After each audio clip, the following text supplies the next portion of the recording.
talked about the real-life problems that wildlife face.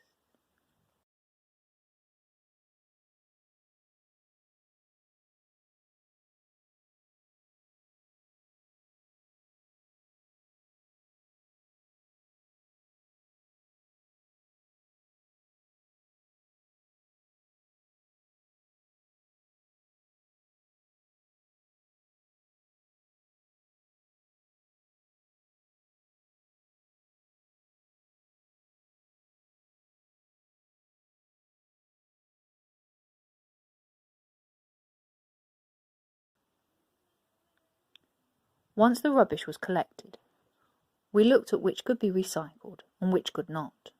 This was very revealing to the children.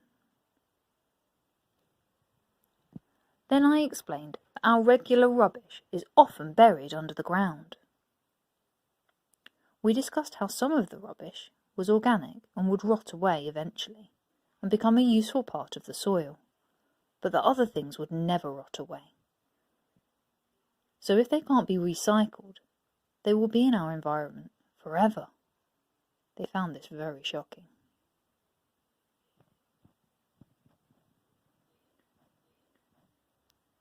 For this simple science experiment, all you need is some clear containers, soil, and a little bit of rubbish.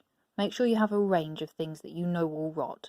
We used, for example, apple cores and orange peel, and plastic that we knew definitely wouldn't. A couple of things that the children found difficult to classify were things like cardboard. They were unsure whether or not this would rot.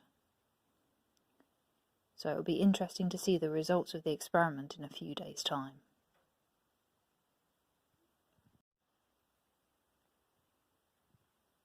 To reinforce this further, we watched the Octonauts episode about pelicans.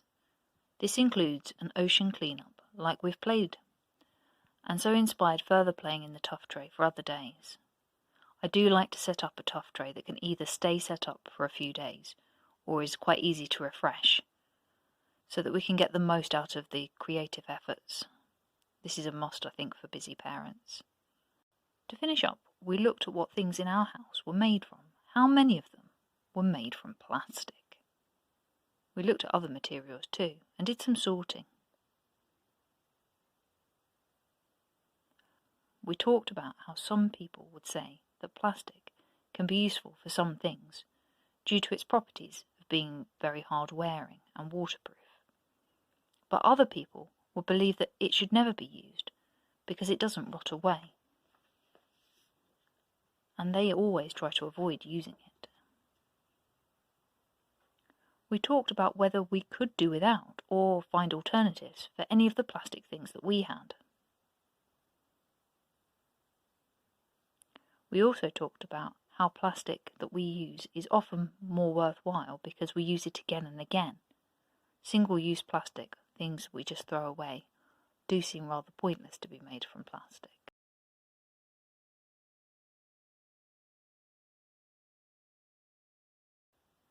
Moving away from the plastic pollution, another interesting eco-activity that I've done to get the children thinking involved their toy pandas. I invited them to set up a habitat for the pandas, somewhere for them to live. I gave them some Play-Doh, some toy pandas of course, and some bamboo. They had a lovely time setting up a wonderful bamboo forest for the pandas and putting a river through it. It looked absolutely beautiful. Once they'd finished playing, instead of packing away with them, I just told them to leave, and I set up, instead, a few roadways and buildings through the panda's habitat, and then invited the children back. I questioned them about how they felt the panda, and then invited them back. I questioned them about how they thought the pandas would find the environment now. Would they be happy or sad? Even my youngest was able to identify that pandas would not be happy with their environment being disrupted like this. There was less room for them to live. The pandas would not be able to survive as well in this environment. Of course, we soon changed it back. Hopefully these activities will last long in the memory and help my boys to consider more carefully the choices they make as they grow up. Happy Earth Day!